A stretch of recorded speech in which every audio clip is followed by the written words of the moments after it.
Vous écoutez Land et dans cet épisode, je vous propose un grand entretien avec le réalisateur Aurélien Mola et le comédien Lionel Erdogan. Avec eux, nous allons entrer dans les coulisses d'une série presque historique.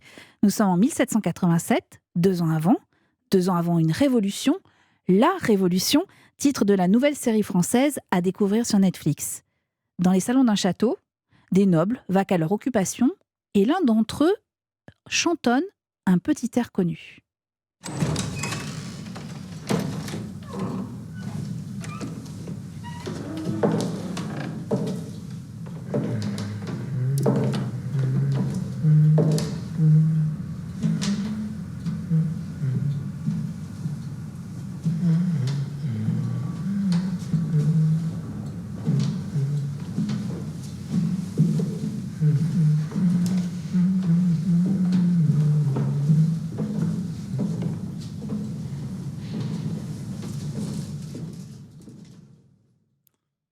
Oui, je reconnais, bien là cette petite Marseillaise. Alors pour l'anecdote en plus, ce qui est assez marrant, c'est que ce momonage, je ne sais pas, cette espèce de sifflement, des premières notes de la Marseillaise, en fait, ça s'est fait au post-synchro avec, le comédien, Julien Frison. On savait pas comment animer cette scène qui était un peu vide, un peu trop silencieuse. Et à un moment donné, je lui dis: «Et c'est ça, on verra», et il s'est lancé en impro totale et finalement on l'a laissé comme quoi ça a bien servi. Bienvenue dans Land, épisode 12. Deux hommes pour un grand entretien, le réalisateur Aurélien Mola et le comédien Lionel Erdogan pour une plongée dans les coulisses de la série La Révolution.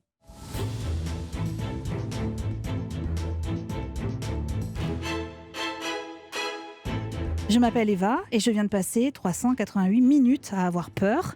Sur mon écran sont apparus des révolutionnaires intrépides, des nobles assoiffés de pouvoir et certains assoiffés de chair avec dans leurs veines un sang bleu. Quel est cet étrange virus inoculé aux nobles du royaume de France, découvert par un certain Joseph Guillotin? Vous l'avez compris, de l'histoire, du romantisme, du fantastique, des nobles vampires, des femmes et des hommes avides de pouvoir. Vous écoutez Land à la rencontre d'Aurélien Mola et Lionel Erdogan. Et tout commence, comme à chaque fois, avec une première scène que vous allez bien nous décrire, Aurélien Mola. Ah, la première scène de la série, se passe, en 1789. C'est un flash forward. Qu'est-ce que serait la révolution dans cette histoire, dans cette uchronie que nous avons eu la chance de construire. Il y a un noble, court sous la neige, effrayé, terrorisé. On ne sait pas ce qu'il fuit. Il se prend une balle, il s'effondre. Et là, surgit dans la brume et sur la neige, une petite silhouette à cheval. Sur un cheval couvert de sang, une silhouette masquée.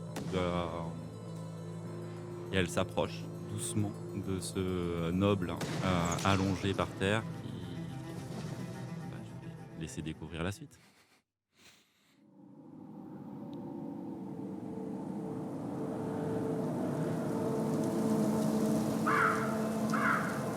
On dit que l'histoire est racontée par les vainqueurs. On oublie de dire qu'elle est réécrite avec le temps, transformée par les livres, réinventée par ceux qui ne l'ont pas vécue.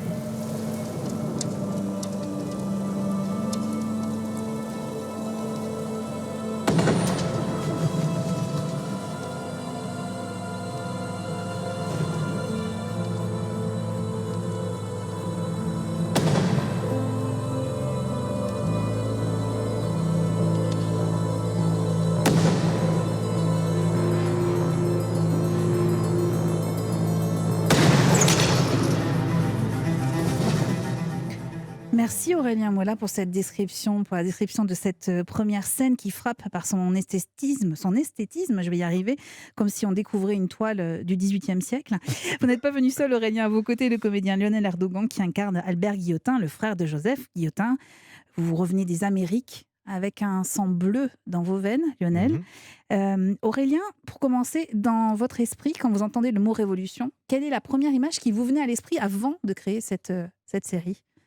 La toute première image, évidemment de Che Guevara, en fait. C'est vrai, quand on dit Ouais, révolution, vous pensez pour à moi, ça? c'était, baigné évidemment par les posters et dans mes Pyrénées, fin fond des Pyrénées, il y avait cette image du révolutionnaire, Che Guevara, et puis petit à petit, moi, ça a été le mot révolution a grandi en moi bizarrement. Enfin, ça a été une obsession en fait, qui est venue et qui a coloré ma matinée, tout ce sur quoi j'ai travaillé en fait pendant plusieurs années.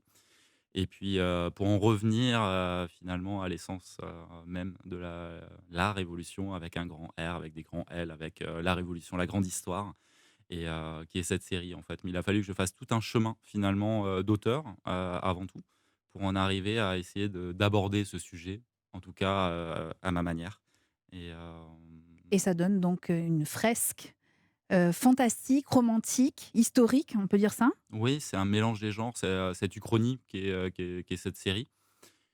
Coloré à la fois évidemment d'historique puisqu'on s'inscrit dans une époque, mais qu'on revisite, qu'on réinvente et les différents genres en fait viennent, la nourrir, hem et viennent, apporter vous parlez de fresques, c'est en tout cas l'objectif. C'était, un objectif, je ne sais pas s'il est atteint, mais en tout cas il a été, tenté. Il y avait quelque chose voilà d'une épopée, une épopée humaine et thématique qui a qui a donné voilà ce qui a porté ce projet, l'a irrigué dès le départ. Lionel, quelle est la dimension qui vous a attiré, dans l'acceptation de ce projet? C'était, le côté plutôt romantique, le côté physique? Parce que vous avez un rôle très physique, on va y revenir. Qu'est-ce qui vous plaisait, en premier lieu? Ouais, il y a l'ampleur effectivement, alors si on parle que du rôle, c'est un rôle pour moi assez complet. Effectivement, il y a tout ce qui est physique et moi j'aime beaucoup ça, travailler, d'abord par le corps et après il y a tout cet émotionnel qu'il y a autour, ce personnage déchiré. Mais l'ampleur du projet en général, avec tous ces personnages, avec tous ces décors, avec toutes ces scènes, je me rappelle très bien l'un des premiers jours, Aurélien me dit Ok, alors j'aimerais bien que tu te laisses pousser la barbe, les cheveux, les ongles, que tu prennes du poids physiquement, parce que j'aimerais bien que tu te battes contre 10 gars à un moment donné, et puis après il y a un cheval en feu qui va passer. Machin. Je me dis Mais il est fou, ou quoi, qu'est-ce qu'il me raconte? Et quelques mois plus tard, je me retrouve dans la boue en train de me battre avec 10 gars, voilà, et je vois un cheval en feu passer. Je me suis fait Ok, en fait, c'est à ce mec-là que j'ai affaire. Donc, Et combien de c'est kilos pris entre-temps? 4 kilos. 4 kilos. Mais effectivement, il y a ça, il y avait cette ambition dans l'écriture et, euh, et oui, quand j'ai lu ça, j'étais à la salle de sport d'ailleurs, je me suis dit, waouh, si on arrive à faire ça, c'est incroyable, c'est sûr. Alors, il y a une autre dimension, en tout cas quand on est spectateur de la Révolution, on a l'impression d'être quand même face à une série d'actualités, parce que vous décrivez aussi une société divisée, vous évoquez le goût du pouvoir, mais aussi la science face à la croyance. Je voudrais qu'on écoute un extrait. Mon père, je ne suis rien ni personne, je n'ai pas le pouvoir de changer les choses. Tu sais ce que nous avons en commun, toi et moi? Le médecin et le prêtre. Une conviction. Tout le monde mérite d'être sauvé. Vous y croyez vraiment? Ouais. Même celui qui a tué ses filles.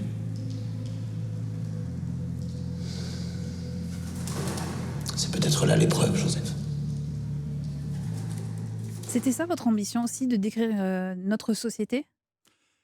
Oui, d'y trouver Des résonances en tout des cas? Ouais. résonances contemporaines, hein, et là, c'est un, très beau dialogue qui a été écrit, par ma co-auteure, hein, ma co-autrice, Gaïa Guasti et c'est vrai qu'elle aussi a ce même goût, ou en tout cas souhait de ramener, en fait, à travers une série historique évidemment, quels sont les accents contemporains. En quoi, un monde en chamboulement et en ébullition tel qu'est le nôtre, hein, sachant que cette série avait été écrite et tournée, avant le mouvement des gilets jaunes, avant évidemment bon, le covid sans doute, Bah, mais là, vous m'avez fait la transition, mais je vous écoute. mais voilà, on était vraiment dans ce souhait, de modernité et les thématiques qui sont abordées ou qui ont été celles, en tout cas, de cette France du XVIIIe siècle, sont encore contemporaines, en fait Mais Bah oui, c'est ça qui est oui, troublant aussi, Lionel. qui était troublant à la lecture. C'est-à-dire qu'il y avait des séquences qui auraient pu tout à fait être dans un projet daté 2020, quoi. Ça qui était incroyablement impressionnant, notamment sur la place de la femme. Et oui, et la place de la femme. La première scène où on vous voit, c'est-à-dire au début de l'épisode 2, où vous êtes sur une plage face à des passeurs, et ça ressemble quand même beaucoup à ce qu'on voit avec les migrants Bien sûr. aujourd'hui. Bien sûr. Et puis, vous parliez du Covid, pardon, mais c'est vrai qu'on est un peu obligé d'y penser, hein. Malgré nous quand même, on est quand même dans une série post-Covid. Écoutez cet extrait.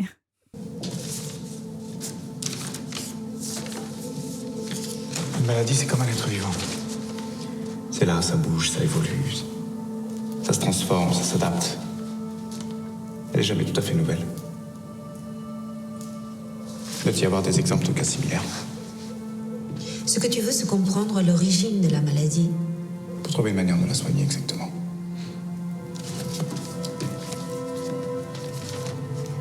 J'imagine donc que la série était terminée au moment du confinement. Totalement. Alors, pas totalement, non. Pas totalement. Non, Est-ce que la enfin, situation sanitaire vous a fait changer des choses ou pas du tout? Non, ça a été plus un enfer personnel puisque on était Pardon, en, je ris, mais c'est pas drôle, j'imagine. on était en fin de post-production.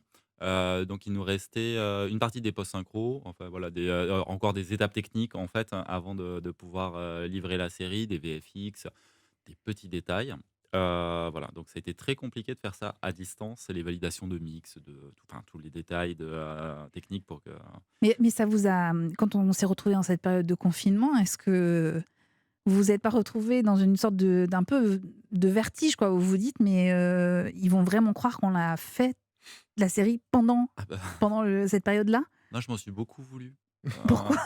Parce que oui, j'ai eu un instant de panique, je me suis dit, mais c'est pas possible, enfin, la prochaine Ils vont fois, croire que c'est moi qui ai créé le coronavirus? Ah, Non. j'étais même dans je me dis: «Non, c'est pas possible, en fait, c'est pas qu'un truc comme ça puisse arriver», moi, j'écris qu'on sait jamais, enfin, par superstition, je me suis dit: «La prochaine série, ça se passe sur une plage, tout le monde se fait des câlins, c'est cool, c'est au Costa Rica» et franchement, ce sera la série la plus chiante du monde, mais elle sera vraiment, vraiment chouette, hein, je vous jure, il y aura du soleil, il y aura des baleines, des dauphins, mais non, là, c'était, non, il y a eu quelque chose qui s'est télescopé. Évidemment, après, c'est, l'idée d'un virus, en tout cas, c'est tellement enfin, c'est toute l'histoire même Camus l'a fait, donc en un sens. Oui, c'est récurrent, et c'est récurrent dans les Voilà, œuvres de mais par séries de contre que ça cinéma, arrive bien sûr. tel qu'on le vit Mhm. aujourd'hui, plus le côté pré-révolutionnaire, ça existait déjà avant. Donc il y avait quand même, on était déjà dans un pays sous tension et sous cloche avant même le mouvement des Gilets jaunes. En revanche, oui, dans la pandémie, c'était un peu surréaliste. Il y a eu un petit moment de blanc. On s'est longtemps parlé avec Lionel de ça au téléphone. Ça fait des zooms. Et Lionel, est-ce que vous l'avez vu la série terminée? Oui, bien sûr, ouais. Ouais. Et comment vous avez réagi est-ce que vous bingez une série dans laquelle vous jouez? C'est-à-dire, est-ce que vous avez enchaîné les 8 épisodes d'un coup ou pas? Ouais, c'est évidemment particulier parce que parce qu'on est dedans, parce qu'on l'a fait. Et puis j'avais la chance que mon personnage ait quasiment pu jouer avec tous les autres. C'est un personnage qui réunit un petit peu les autres personnages, donc ça c'était assez agréable. Après, j'ai complètement oublié ça à un moment donné, parce qu'il y a tellement de choses, c'est un univers tellement large que j'ai découvert ça aussi en tant que spectateur, quoi. Et c'était assez incroyable de voir enfin, moi j'ai lu le scénario, j'ai lu la Bible, vraiment le départ, quoi. Et de voir ça à l'écran, c'est toujours assez. Ça a été, ouais, c'était vraiment très émouvant parce qu'il s'est passé beaucoup de choses sur ce tournage. On est devenus très amis, on est devenus très proches. Ça fait quasiment 2 ans qu'on vit ensemble, quoi, au quotidien. Enfin, ce que je disais avant l'émission, on passe beaucoup de temps ensemble avec Aurélien, avec Amir, avec toute l'équipe, quoi. Donc, ouais, il y a beaucoup d'émotions et surtout, je trouve que c'est un- une belle série, quoi. Alors, ce qui est étonnant, c'est que vous racontez évidemment la différence entre ce que vous lisez sur une Bible et puis après ce que vous voyez à l'écran. Mais alors, qu'en pense le showrunner, comme on dit, parce que vous êtes scénariste et producteur aussi de La Révolution, Aurélien. Est-ce que ce que vous voyez à l'écran est exactement ce que vous aviez imaginé sur papier? Ou est-ce qu'on se fait toujours surprendre et on se fait embarquer par des fois des contraintes et puis parfois des moments plus heureux, plus chanceux? Alors évidemment, non, c'était à la fois oui, ça ressemble évidemment, mais comme ça a été une série très complexe à établir, en termes de direction artistique, de pensée même, puisque c'est une série qui flirte avec les genres et qui a peu de référents connus, hormis le Pacte des loups, en tout cas en France. Ça a été, et en fait, ce qui s'est passé, c'est que en tant que showrunner, on pose des bases, on est responsable d'une cohérence globale, hein, mais qui était en mouvement. Et là où j'ai eu une chance incroyable et qui fait que c'est une vraie surprise dans la série, c'est qu'en fait, que ça soit les chefs de poste, les équipes, et cetera, tout le monde s'en est emparé à un moment donné et il y a eu une émulation sur cette série qui était complètement folle. Il y a quelque chose qui s'est passé, évidemment porté par les comédiens, c'est, eux les premiers, ils ont créé une troupe, Mais après, à tout niveau, que ça soit chef de décorateur, que ça soit les costumes, que ça soit les réalisateurs successifs aussi des autres blocs, des blocs et des chefs opérateurs. À tout niveau, en fait, il s'est passé quelque chose d'un peu artisanal, totalement artisanal, et en même temps assez flamboyant. Il y a une espèce de passion commune qui, j'espère, transpire parce que c'est ce qui s'est passé. C'est une série intègre, mais surtout, c'est une série profondément passionnée et une série de cinéphiles, de cinéphages. Et on a vécu dans notre bulle. Et en plus, l'accompagnement de Netflix qui nous a soutenus dans cette démarche et dans cette idée, en fait. Donc si je comprends bien, pas de lutte de pouvoir entre vous sur le tournage. Aucune. En revanche, il est bien question de justice sociale. Messieurs, Comtesse, baron, Votre présence nous sauve, madame. Monsieur de Lariboise allait encore nous assommer avec sa justice sociale. J'évoquais simplement avec ces messieurs que nombre de paysans se plaignent des taxes et des impôts. À mauvaise récolte, mauvaise humeur, vous le savez comme moi. Mais plus on les affame, plus on nourrit leur révolte. Poule! Enfin, baron, ces rebelles qui se font appeler la fraternité ne sont qu'une poignée de va-nu-pieds. Poule!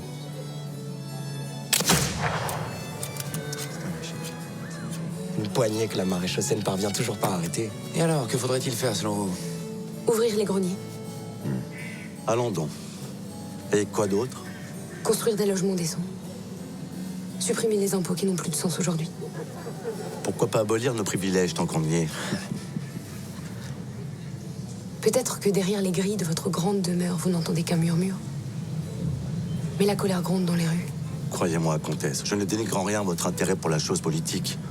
Mais c'est avant tout une affaire d'homme. Je me suis demandé si, au fond, la Révolution n'était pas simplement qu'un décor et l'occasion de s'offrir un château et des costumes pour la série. Moi, je me Ouais, permets Lionel. juste, quand j'expliquais tout à l'heure que ces séquences peuvent être datées en 2020, celle-ci, à la lecture, On est d'accord. elle est totalement, mais totalement, il y a tous les thèmes aujourd'hui qu'on peut retrouver dans notre société. Et on parlait de modernité, c'est surtout intemporel en fait. On s'en rend compte là avec ce dialogue-là et avec ces enjeux-là, il y a quelque chose d'intemporel. Donc, le château et les costumes, c'est Donc, pour se faire plaisir. Aurélien, voilà.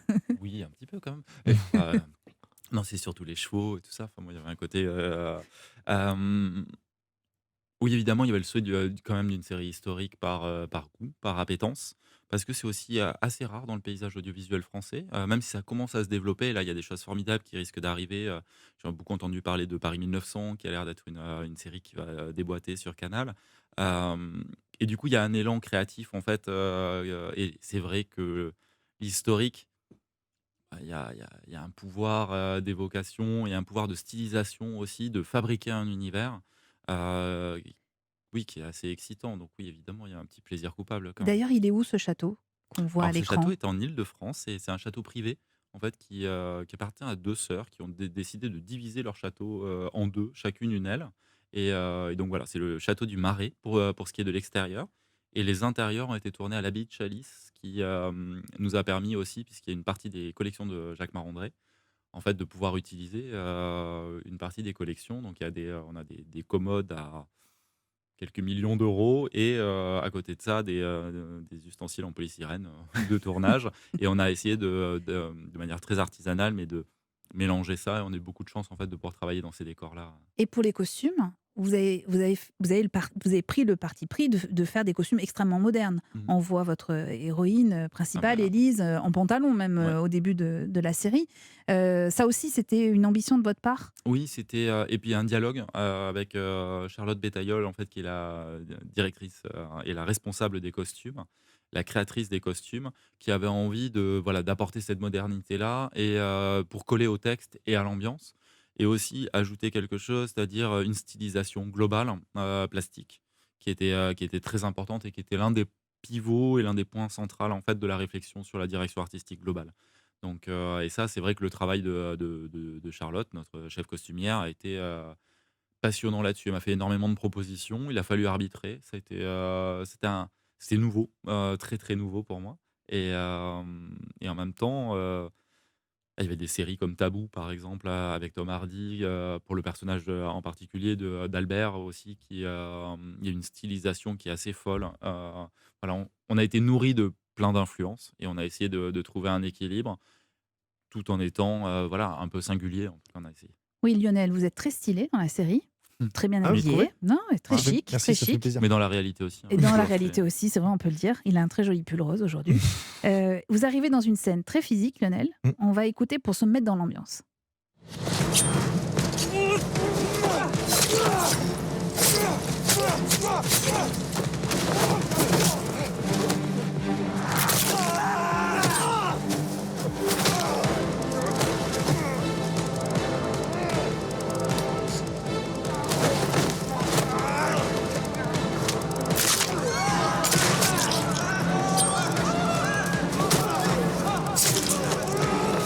C'était vraiment pour se mettre dans l'ambiance, pour voir à quel point aussi il y avait de l'action. Est-ce que c'est la première scène que vous avez tournée?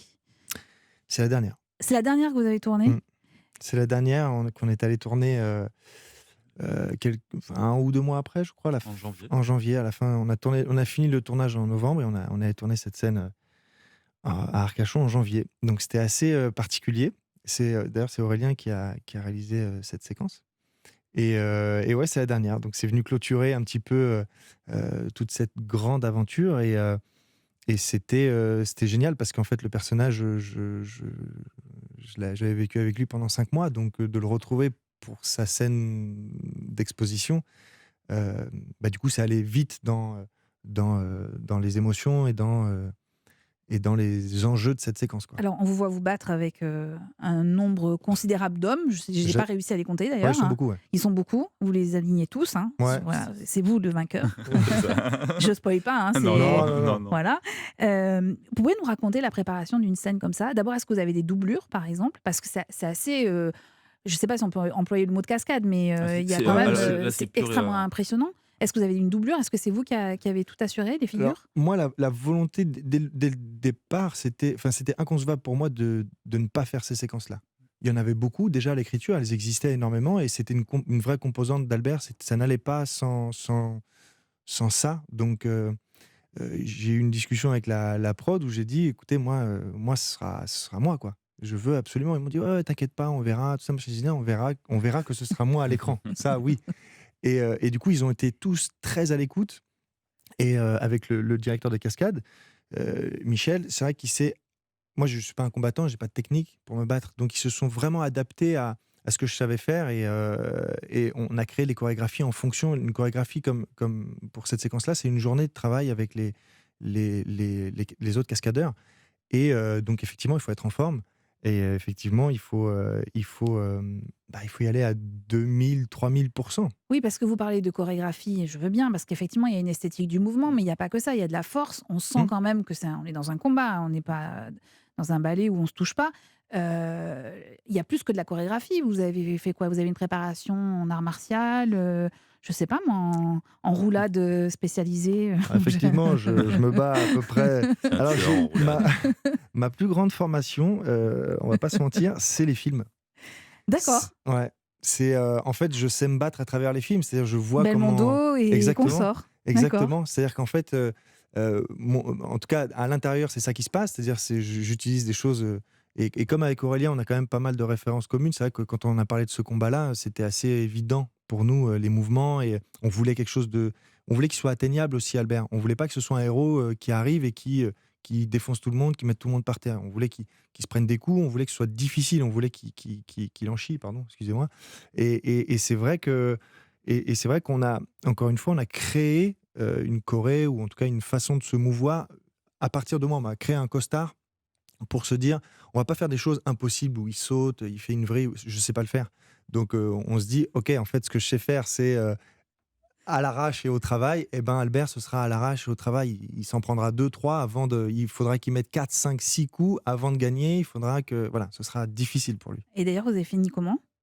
J'ai fini, résultat des cours, je me suis fêlé une côte, mais sur l'ensemble du tournage, hein. Je me suis fêlé une côte, j'ai pris un KO, un coup de coude un peu sur la tempe, enfin un bon coup de coude, et avec 4 points de suture sur une main. Alors pas sur la même scène, hein, sur l'ensemble du tournage. Je me suis fait recoudre sur le plateau quand même, c'est une de mes grandes fiertés. Je dis, j'ai pas peur, vas-y, recouds-moi, pas de problème. Rappelez-moi de jamais faire un tournage avec Aurélien. Voilà. Aurélien, d'ailleurs, vous avez utilisé une expression dans une interview qui m'a amusée, en parlant notamment des scènes de combat. Vous dites que c'est très clipesque. Donc du mot clip. Ouais. Je me suis demandé si vous étiez un fan de Mylène Farmer et s'il y avait quelque chose de Boutonnat. Ouais. de Boutonnat. Non, mais c'est vrai, il y a une esthétique, il y a une même esthétique. Je le dis sous le ton de la boutade, mais il y a quand même quelque chose. Non, c'est d'autant plus vrai que même les réalisateurs qui ont travaillé sur la série viennent du clip, hein, viennent aussi de la pub, du clip et tous, sans exception. Et il y a un vrai désir, en tout cas, de quelque chose de plastique, en fait. Ça vient de là. Moi, et généralement, c'est le clip qui permet de repérer des réalisateurs avec un fort univers, un souhait, en tout cas, esthétique très, très prononcé. Voilà, il y a des boîtes de pub d'ailleurs je pense à Iconoclast par exemple, où on a les meilleurs réalisateurs, en tout cas plasticiens. Et c'est vrai que moi, c'est à la fois des amis, les personnes avec qui je travaille principalement, et qui ont ce même souhait-là. Donc il est vrai que oui, évidemment, il y a du clip. Mais est-ce que vous entendez si je vous dis qu'il y a aussi beaucoup de la culture geek? Quand je dis geek, je pense notamment aux jeux vidéo, je pense à Assassin's Creed parce que moi ça m'a sauté aux yeux. Mais j'ai pensé beaucoup à La Ligne verte, Mhm. le film avec Tom Hanks et ce personnage de Oka qui est dans votre série Ça et peut voilà, faire qui m'a fait plaisir. penser à ce film, mais aussi à l'esthétique de Sherlock, la série. Est-ce que vous revendiquez toutes ces influences ou ça vous parle pas du tout et vous dites elle est complètement folle? Ah non, au contraire, même, Ouais. c'est-à-dire que même là, Vous avez c'est le droit, hein, c'est, on n'arrêtera pas non, l'enregistrement de cet épisode, hein, vous savez. c'est même un millième du nombre de références. Je viens d'une génération, enfin, je suis venu au cinéma et à la série parce que j'étais tout simplement cinéphage, même à tout niveau, que ce soit des films hongkongais où on peut regarder Andrei Roublev de Tarkovsky et passer dans la même journée à du Takashi Miike. Enfin, il y a vraiment cette émulation. J'aime le cinéma, une passion pour les images, pour les histoires. Et ce qui fait qu'en fait, cette série, il y a un côté comme ça, melting pot, qui est à notre image, enfin, c'est-à-dire à l'image d'une génération aussi qui est nourrie. Aujourd'hui, on a une accessibilité, une vraie curiosité de cinéma. Euh, et moi, c'est à tout niveau, en fait, ça se construit de la sorte. Et au contraire, je le revendique. C'est une série de geeks, parce que j'en suis un. C'est une série de cinéphiles, et avant tout une série de passionnés, en fait. Et on avait, pardon, hein, Oui, Lionel. on avait vraiment, quand on a reçu, quand on était tous pris, tout ça, machin, on a eu un roadbook, on va dire, avec des références cinématographiques, D'accord. séries, Pour comprendre pour nos l'univers personnages. et Et d'accord. pour nos personnages aussi, pour qu'on puisse s'inspirer de Et alors choses. vous, par exemple? Bah, moi, j'avais Tabou avec Oui. Tom Hardy. J'avais L'Ange Blanc. Non, comment c'est avec. L'Ange Blanc, c'est le catcheur. Non, alors c'est pas du tout L'Ange Blanc. Non, The Wrestler. Non, tu sais, Le Guerrier Silencieux, tu sais, Ah, avec. Valeria Rising. Non, avec. Ok. Ça va être un truc Elle de a- geek. D'accord, ouais, ok, ça va être un là truc vous de m'avez geek. perdu. Non, enfin, il y en a D'accord, d'autres. mais il y Voilà. avait des références. Il y avait beaucoup de références, ouais. Beaucoup Et de c'est références. aussi une série de femmes, Ouais. avec des femmes, et notamment une comédienne, Isabelle Aimé González Sola, qui incarne Catel. Je les ai fait fabriquer. Celui-ci il sert à quoi? C'est pour l'hémostase. Ce qui signifie en d'autres termes. Stopper une hémorragie.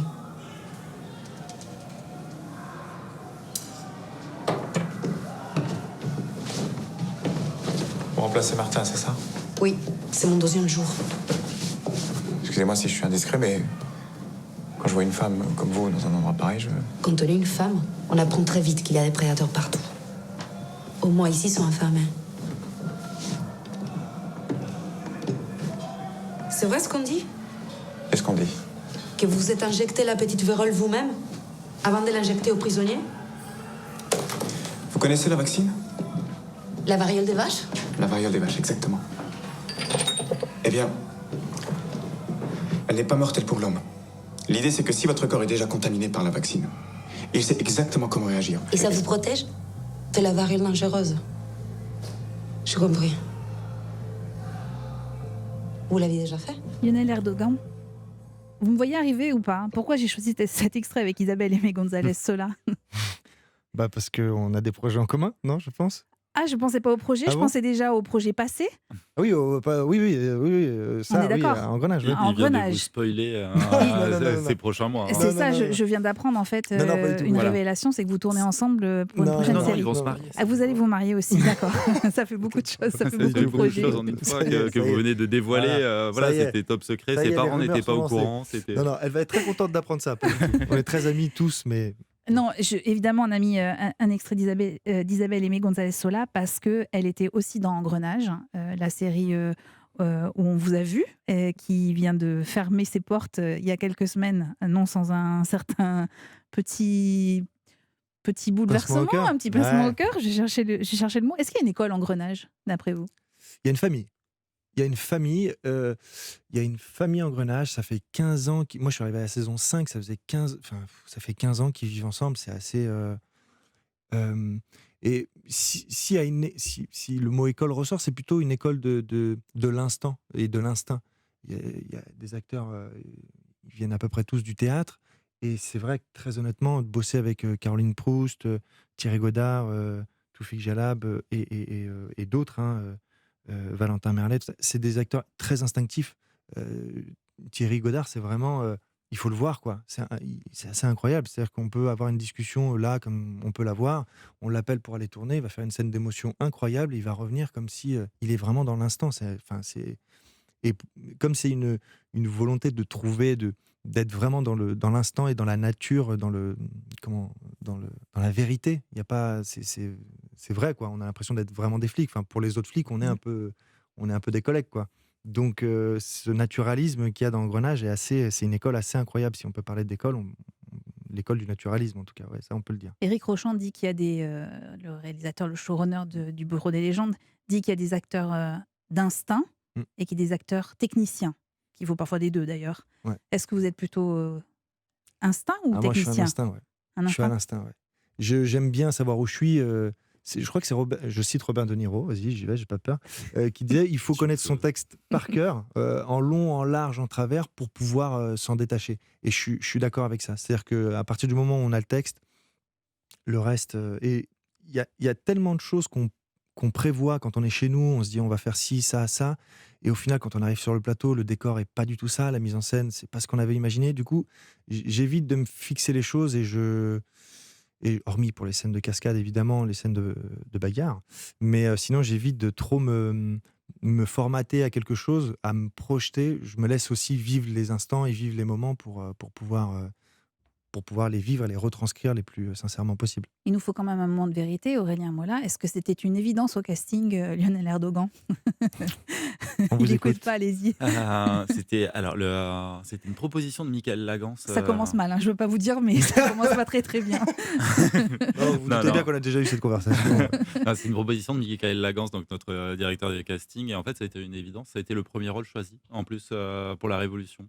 En fait, et ce qui a été assez compliqué, puisque le casting a duré après quasiment 5 mois derrière. Et donc Lionel se disait, mais j'ai été validé, j'ai été pris, mais quand est-ce qu'en fait, qui sont les autres? Et donc il était très impatient, il commençait à m'appeler un peu tous les jours. C'était un peu, j'ai là, mec, je suis en train d'écrire les scénarios là, enfin, prends ton temps. Et mais c'est bon, t'es validé, tu es dessus. Et c'est comme ça aussi qu'on a commencé à sympathiser.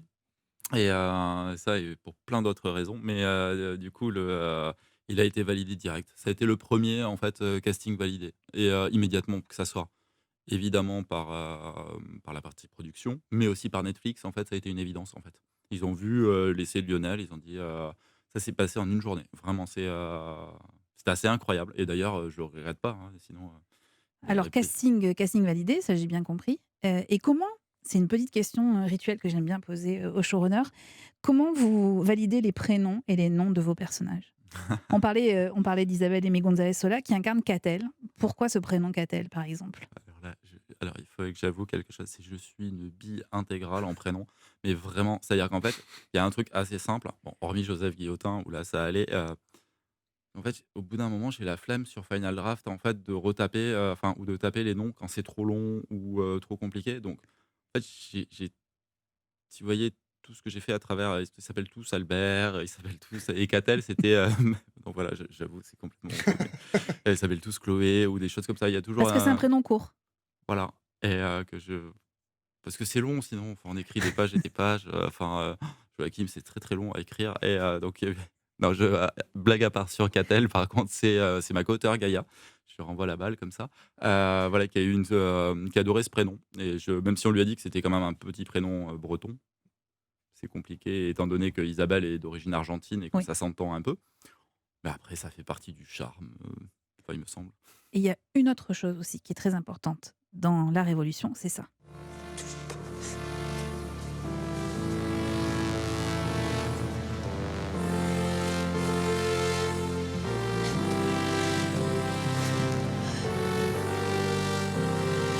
La musique est omniprésente dans toute la série. Si j'ai bien travaillé, je pense que c'est Pierre Lefebvre qui est, Alias qui est le Waka compositeur. 67, Voilà. D'abord, pourquoi tant d'importance à la musique et comment vous avez travaillé avec le compositeur? Parce qu'on sent que vraiment la musique est calquée sur les images. Alors, je ne sais pas si c'est de la post-prod ou si vous aviez Ouais. déjà ça en tête, mais Alors, comment vous avez fait? non, c'était un travail avec Pierre. En fait, on a eu plusieurs. Ça a été aussi un casting de musiciens, de compositeurs. Et, Comment on fait un casting de compositeur? c'est assez. J'ai découvert ça. Hein, donc, ça a été. C'était mon dépucelage auditif. C'est-à-dire qu'on reçoit plein d'exemples en fait collés sur des scènes et on voit. Et en fait, Pierre, ce qui s'est passé, c'est il avait envoyé une démo.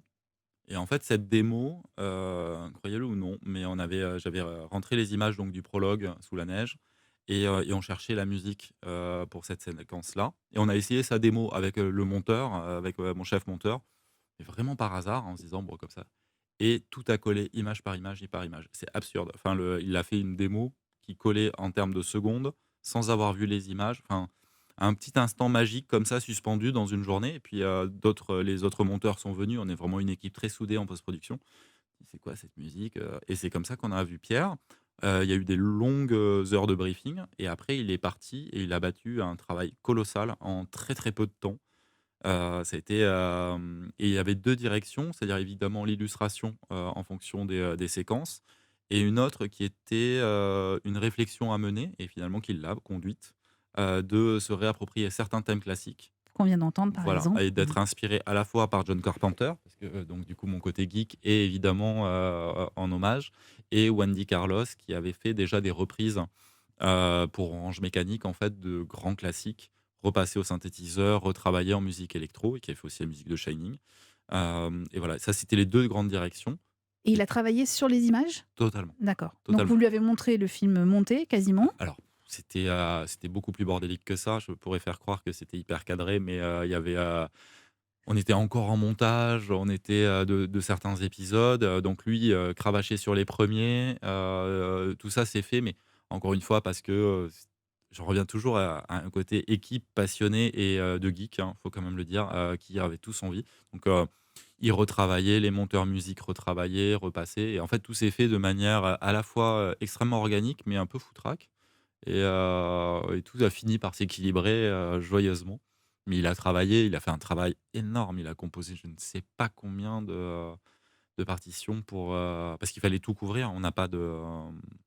Voilà, enfin, il Oui, il fallait n'y a pas de moment de silence, quasiment pas. très Même, peu. même dans les Voilà. dialogues, il y a Ça, il y souvent a. un petit fond musical Alors, quand il y même. Hein. a un fond musical et un fond, parce qu'il faut rendre à César ce qui est à César, travaillé par le monteur son de la série, qui a fait un travail incroyable. Donc, du coup, il y a énormément de sound design qui vient sous-tendre derrière, puisqu'on n'a pas de bruit réel. Donc, il a fallu tout réinventer. Et qui Euh, font très peur quand on regarde la série. Parce que ça joue beaucoup aussi sur nos émotions, on est d'accord. on a essayé. Mais ça a marché. Ouais, donc, Je vous le dis tout de suite. Lionel Erdogan, est-ce que vous avez quelques semaines de libre pour un futur tournage d'une saison 2, par exemple? Bien sûr. Ou Même comment quelques mois. demander, est-ce qu'il y a une saison 2 qui se prépare? Quelques mois, Quelques mois. bien sûr. Ah, vous avez déjà un acteur qui a dit oui, Aurélien Molas. C'est déjà pas mal. Donc vous êtes Enfin, obligé de dire oui pour une saison 2? ah bah, il faut en parler avec mon agent. On Non, est pour plusieurs la, à dire oui. Hein. Je me fais porte-parole non, des autres. ça dépendra. Enfin, une saison 2. Évidemment, la série elle-même, hein, je parle de la globalité, a été pensée en 3 saisons exactement. C'est-à-dire la saison bleue, celle qui est donc censée être la première, 87, saison blanche, 88, saison rouge, 89 et les fameux événements. Oui, alors Pour l'instant, nous sommes en développement et après ça dépendra évidemment de l'accueil, voilà, et des discussions avec Netflix plus amont, voilà, sur le succès ou pas de cette série. Vous allez devoir reprendre des kilos, Lionel Erdogan. Ouais, c'est reparti. Ça va être Et reparti, voilà. mais c'est pas grave. Ça va. Et C'est vous surtout avez le la temps, nourriture. Voilà, qui et va vous être avez le temps compliqué. entre-temps de peut-être prendre des cours de jiu-jitsu ou de kung-fu. Ouais, c'est vrai, mais non, je pense que je veux rester comme ça. En plus, j'ai pris de l'âge, du coup, ça va être. Mais il va falloir se préparer. Ouais. Vous avez Après, pris ça de dépend. l'âge. Ça se trouve, il va pas vouloir me mettre des scènes de bagarre. Hein. Vous êtes de quelle génération, Lionel Je Erdogan? suis génération 84. Voilà. Merci beaucoup. merci infiniment Aurélien Mola et Merci Lionel à vous. Erdogan. Merci à vous, beaucoup. vraiment. La Révolution est à voir sur Netflix et il y a 8 épisodes.